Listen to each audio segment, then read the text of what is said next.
I heard this guy the other day take credit for your success because you ranted on him a few times earlier in your career, and that is our coworker, Boomer Esiason, who joins us. Boomer. Boomer. Hey, Evan and Joe. Joe, I don't know if you're sad or you're happy. I really can't tell listening to you because I know you're going to miss this. But I have to tell you, you are the heartbeat of WFAN, and you're a self-made man. And that's why I love you so much. That's why, I just want to wish you the absolute best in your retirement. Nobody deserves it more than you do. You came from being a caller to star at the station, a must-listen after a Met loss or a Jet loss or a Knick loss. And while you and I have had our fun back and forth together over the years, I don't necessarily know that you've ever truly understood how much I respect you for what you became and what you turned yourself into. Well, Boomer, I can't. That's really great praise coming from you. I thank you very, very much. And let me thank you, too. I have to do this on the air. I called you for what you've done for me. I mean, the sets of golf clubs that this man sent me from me and my wife, full sets of Callaway golf clubs, Big Bertha, and the golf bags. And today I get a massive bottle of Johnny Walker Blue. You got to be kidding me. I mean, Boomer, I can't thank you enough for that. I mean, that was above and beyond, man, above and beyond. Just tremendous. Thank you so much. Absolutely not above and beyond, Joe. It's just a reflection of the respect that I think I have for you and all your coworkers have for you. The unfortunate thing through this pandemic are things like this where we all can't get together and celebrate. Right, and hopefully one of these days, for you and Harris Allen and John Minko, the rock, the foundation of this great radio station, deserve all of our respect. And, even I'll never forget when I was out in Cincinnati and Kenny Anderson retired, and basically I took over for him. Right. I did the same thing for him because you don't ever want to forget the past. You don't ever want to forget where this place came from. That goes for Mike and Chris too, and Don Imus and everybody else that's been a part of this great radio station. And you've been a big part of that. I mean, I think about what WFAN is all about. It's about the fans. It's about the fans, their voice. We are the voice of the fan. You do it differently than I do. We have different backgrounds. But your passion certainly comes through, and that's something that's going to be missed on our radio show, on our radio station. But, the interesting thing is, Joe, as I heard you talking to Herm Edwards the other day, and you were taking him down memory lane, and I kind of said to Al Dukes, I hope Joe doesn't take me down jet memory lane between 93 and 95 because it's going to ruin both of our days. Well, I have laid off you, Boomer, for many reasons. Because you're a coworker and you've been so good to me, over the years. I mean, you really have. But I look at your 3 years there, and again, you were behind the eight ball. You had 3 different head coaches in 3 years, which is almost impossible. So what chance did you really have? You know what I mean? I would say that I had 2 coaches in 3 years. Well, no, I don't know what the last year was, but we also. The only thing that people tend to forget about that time that frustrates me more than anything was that we lost our general manager, Dick Steinberg. Right. He died right in the middle of it all. And that's where I think the franchise lost its way, at least in the early 90s. They recaptured it back when they brought Bill back or brought Bill Parcells back into the building because ultimately he restored the most important thing that every football team needs. And I think Joe Judge is trying to do that now with the Giants, and that is respect and discipline. And he did. He brought it back, and, that's why they won. And that's why, it's so important to have those attributes of your team. So, hopefully that was, going to happen with Joe Judge and whoever the next coach for your Jets will be. But that's something that was easy to see from a mile away, and Bill Parcells saw it and did it and did some amazing things. So at least you had Bill, you had Herm, you had Rex, you had some good times. You have to admit, Joe, you had some good times with the Jets. I had some good times, but it's been 50-plus years, and that 15-year-old kid that watched them win a Super Bowl on January 12th, 1969 is still waiting for that. I don't know if I'm going to see it again in my lifetime, Boomer. I got to tell you, I mean, I'm at the point now where I don't know if this is ever going to happen again.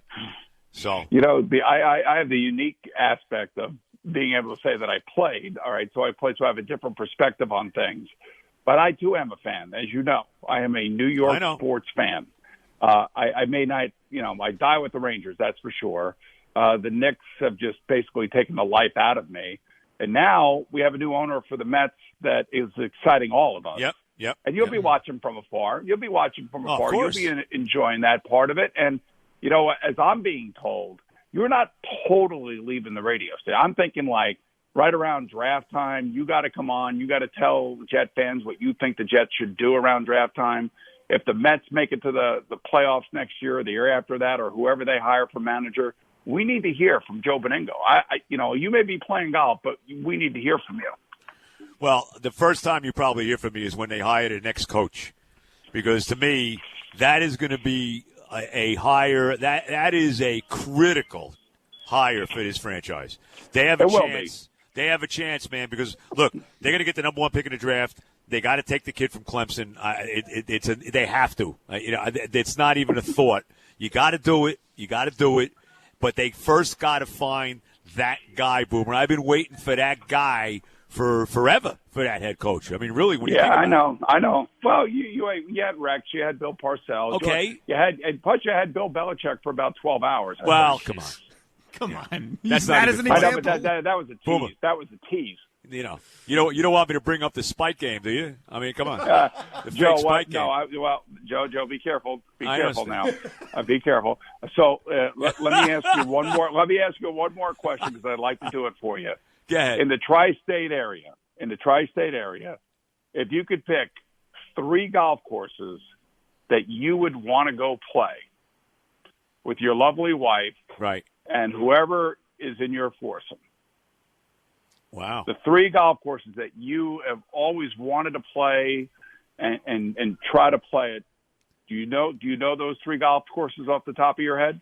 Well, I would say Due Process comes to my mind. Okay. Right? Okay. I would say I probably would want to play Wingfoot. Okay. All right. And okay. the other one in the area I want to play, I'm trying to think of what's the one in. There's a play. I can't think of the name of it. It's in Jersey. There's a golf course in Jersey that they say is like the number. Baltusrol? Well, that you know what? I'll take it. Baltusrol. Well, let's go. Let's go Baltusrol. Let's do that. I'm good with that. I was thinking like maybe Shinnecock, Bethpage Black. Well, I wouldn't play. Sonic. I can't play Bethpage Black because I can't walk 18 holes anymore. I can't do it. Okay. Well, what about like Shinnecock? I mean, like. All right, Shinnecock's good. No, is that right? I mean, I'm just trying. I know I'm throwing this at you right now, but I want you to think about the 3 golf courses that you want to play next summer, and I'm taking care of that for you. Wow. Well, I'll let you know. I'll get to you and let you. But definitely, I would say definitely Due Process and Wingfoot for sure. Okay. Well. I may have to play with you at a couple of these, which I guess I'll muddle through. But well, that would be. Look, I mean, interesting. Look, Boomer. Let me tell you. Let me say this. After what you did here with these golf clubs, and let me tell you something right now. We've already played a couple times. What a difference! I know. Yeah. I know. Terry actually emailed you about it, and you said that this really helped your game. Well, we played a couple times already, and I got to tell you, I see my wife too, a huge difference in these clubs. I don't think there's any question about it. Well, Joe, it's my absolute pleasure to do it for you. It's the least I could do for all the fun years, all the good times, and also when I got to WFAN, you and Evan were huge fans of me and Craig, and you made the transition from the side that I came from to this side so much easier. You guys were so kind and so respectful to us. I will never forget that. Well, Boomer, you're the best, man. I appreciate it. You're a class act. You really just completely a class dude. And what can I tell you? I appreciate it all. Thank you so much.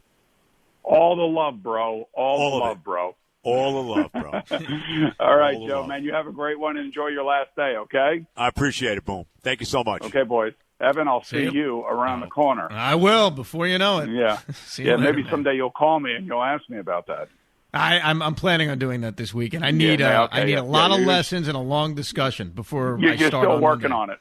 You're still working on it, right? Well, when are you free? Because I was thinking the other You day are when I never was going free, to call Boom. you. When is that? That was my problem. I'm like, is it best to call him after the show? But then he's probably unwinding. I've kind of overthought this, like I'm asking a girl out. I got to be honest with you. Yeah. Well, I'm always there, man. You can all you do is pick up the phone and call. That's all. Give it a shot once at a time, and maybe it will work.